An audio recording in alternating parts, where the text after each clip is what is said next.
On en parle de la peur qui te paralyse, ce froid qui va glacer tes reins, et cette émotion ancestrale qui est conçue pour te maintenir en vie.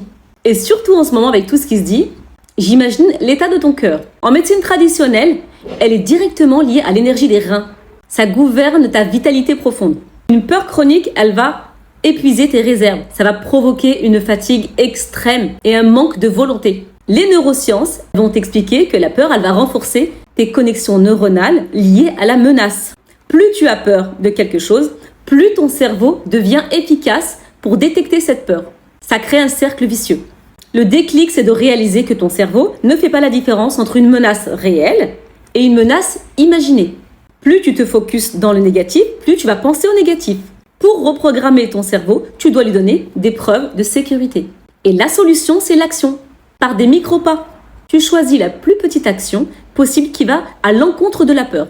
En l'accomplissant, tu vas libérer de la dopamine, cette molécule de la récompense. Et là, tu vas commencer à créer un chemin neuronal, celui du courage. Préserve-toi. Il y a beaucoup, aujourd'hui, de sujets qui sont là pour te maintenir dans la peur. Et après, tu deviens malade. Dis-moi ce que tu en penses en commentaire. Prends soin de toi.